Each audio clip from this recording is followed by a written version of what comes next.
मन को एकाग्र करने का उपाय। आनंद वचनामृतम 23वां खंड। आज एक आध्यात्मिक साधक ने मुझसे मानसिक एकाग्रता की प्रक्रिया के विषय में पूछा। उसका प्रश्न था, परम स्पर्श बिंदु पर कैसे मन को एकाग्र करें। उत्तर सभी आध्यात्मिक साधकों को जानना चाहिए। बुद्धि के मापदंड के अनुसार अणुजीव को व्यापक रूप से 3 कोटियों में बांटा जाता है। वे हैं क्रूर मन, मानव मन और देव मन। आध्यात्मिक साधना का अभ्यास स्थूल मन को मानव मन में और मानव मन को देव मन में रूपांतरित करने का प्रयास है।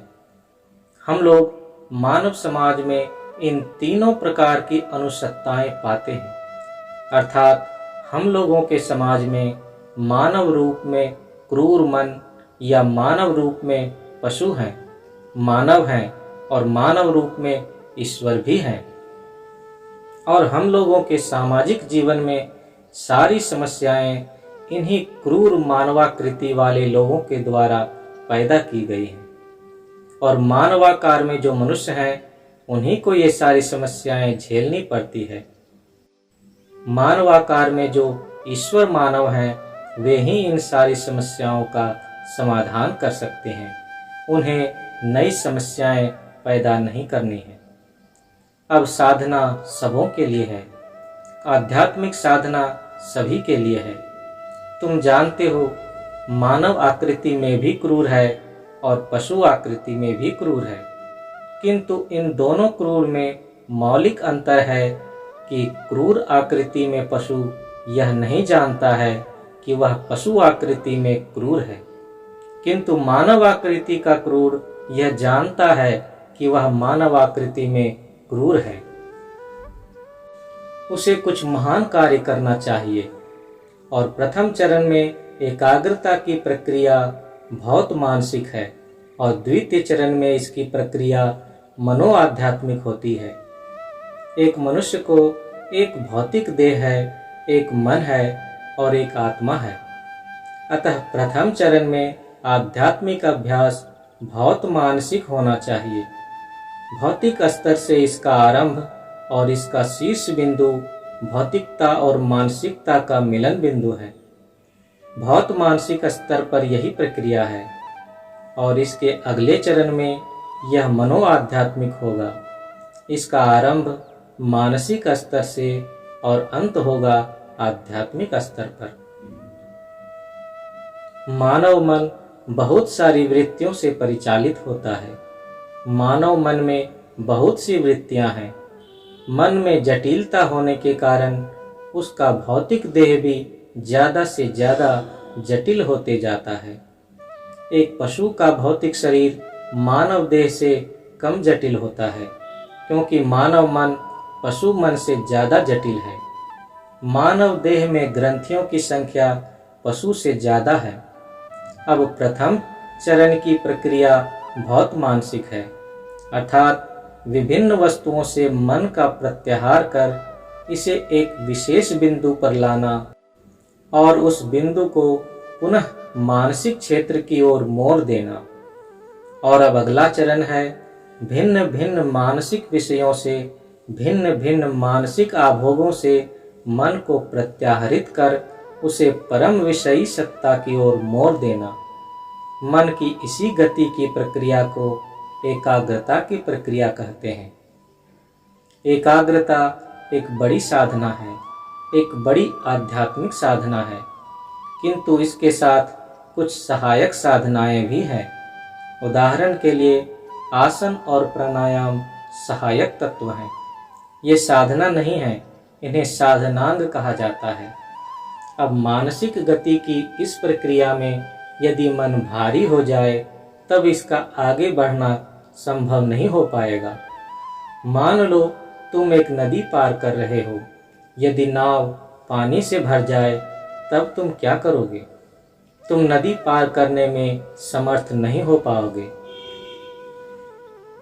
तुम्हें नाव से पानी निकालने की व्यवस्था करनी होगी। तब नाव में पानी निकालने की तरह मानव मन से इस बोझ को निकालने की कौन सी प्रक्रिया है? इसका अर्थ है जागतिक अशुद्धियों से मन को खाली करना। और मन जागतिक अशुद्धियों से कैसे मुक्त किया जाता है?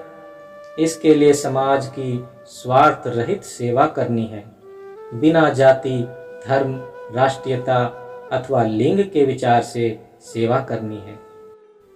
उसी तरह मानसिक स्तर, शुद्ध मानसिक स्तर से हमें बोझ को हटाने के लिए मन के वृत्त्यात्मक भावों को भी दूर करना होगा।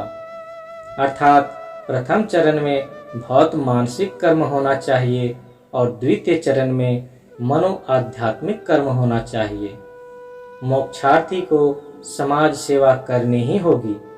अब सफलता प्राप्त करने के उद्देश्य से इस स्तर पर स्वयं को कर्म में प्रतिष्ठित करने के लिए कौन कौन से आवश्यक तत्व हैं? भगवान शिव से जब पार्वती ने पूछा तब वे बोले, देवी, भौत मानसिक कर्म अथवा मनो आध्यात्मिक कर्म कोई भी क्यों न हो, इसमें सफलता प्राप्त करने के 7 आवश्यक तत्व हैं। ये 7 आवश्यक तत्व तुम्हें अवश्य ही याद रखना चाहिए। ये तत्व क्या हैं? फलिष्यतीति विश्वास सिद्धिर प्रथम लक्षणम, द्वितीय श्रद्धया युक्तम, तृतीयम गुरु पूजनम, चतुर्थो समता भावो, पंचमेन्द्रिय निग्रह, षष्ठं च प्रमिताहारो, सप्तम नैव विद्यते। प्रथम आवश्यक तत्व है मैं अपने उद्देश्य में अवश्य ही सफल होऊंगा। यह दृढ़ विश्वास सफलता का प्रथम तत्व है। द्वितीयम श्रद्धया युक्तम, आध्यात्मिक साधक को अपने लक्ष्य के प्रति अवश्य ही श्रद्धा विकसित करनी होगी। और श्रद्धा क्या है? श्रद्धा के लिए अंग्रेजी अथवा लैटिन में कोई प्रतिशब्द नहीं है। श्रद्धा का अर्थ है श्रत सत्यम तस्मिन् धियते इति श्रद्धा। मेरा लक्ष्य क्या है? परम विषयी सत्ता ही यहाँ लक्ष्य है। परमात्मा सर्वव्यापी सत्ता सभी विषयों के विषयी हैं, इसलिए वे परम विषयी हैं। किंतु यहाँ मनो आध्यात्मिक साधना में परम विषयी सत्ता विषय बन जाते हैं। अतः इस परम विषयी सत्ता के लिए स्वयं में श्रद्धा का जागरण करना चाहिए, अर्थात एक विषय के प्रति। और श्रद्धा क्या है? श्रत सत्यम, उस लक्ष्य को चरम सत्य स्वीकार करना। श्रत का अर्थ सत्यम, तस्मीन धियते, अर्थात मन को सभी वस्तुओं से प्रत्याहार करना और इस प्रत्याहरित मन को उस विषय की ओर चला देना जिसे हम चरम सत्य स्वीकार करते हैं। इसी को श्रद्धा कहते हैं। तृतीयम गुरु पूजनम, अपने गुरु के प्रति अवश्य ही श्रद्धा जगानी चाहिए। चतुर्थो समता भावो, मानसिक संतुलन बनाना चाहिए। वह ब्राह्मण है, इन्हें आदर देना चाहिए।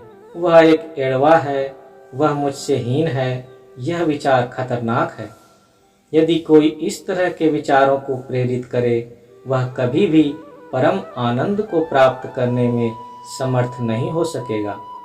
अतः चतुर्थो समता भावो, मानसिक संतुलन विकसित करना चाहिए। और पंचमेंद्रिय निग्रह, अपनी ज्ञानेंद्रियों और कर्मेंद्रियों पर पूर्ण नियंत्रण रहना चाहिए। मैं उस वस्तु को नहीं देखूंगा जो मेरे मन को दूषित करता है। मैं उस ध्वनि को नहीं सुनूंगा जो मेरे मन को दूषित करता है। यही है ज्ञानेंद्रिय और कर्मेंद्रियों पर नियंत्रण। भगवान बुद्ध ने कहा था, चक्षुना संवरो साधु, हे साधु, हे आध्यात्मिक साधकों, तुम्हें अपनी दृष्टि पर उचित नियंत्रण रखना चाहिए। चक्षुना संवरो साधु, साधु सोतेन संवरो, घानेन संवरो साधु, साधु जिह्वाय संवरो, कायेन संवरो साधु, साधु वाचाय संवरो, मनसा संवरो साधु, साधु सब्बत्थ संवरो। सभी ज्ञानेंद्रियों और कर्मेंद्रियों पर संपूर्ण नियंत्रण रहना चाहिए। छठा, षष्ठं च प्रमिताहारो, अपने भोजन पर उचित नियंत्रण रखना चाहिए, अर्थात तुम्हारा भोजन पुष्टिकर होना चाहिए, किंतु तुम्हें पेटू नहीं होना चाहिए। पेटू का अर्थ अधिक खाने वाला। सप्तमम नैव विद्यते, अर्थात हे देवी, मैंने 7 तत्व कहा है, किंतु अब मैं कहता हूँ कि 7वां तत्व कुछ नहीं है, अर्थात 6 मौलिक तत्व हैं जो साधक को कर्म क्षेत्र में उस परम आनंद में प्रतिष्ठित होने के लिए सहायता करते हैं। मैं समझता हूँ तुम लोगों ने सब समझ लिया। तुम लोगों को यह स्मरण रखना चाहिए। श्री श्री आनंद मूर्ति, प्रातःकालीन जनरल दर्शन, 2 नवंबर 1966, एर्नाकुलम।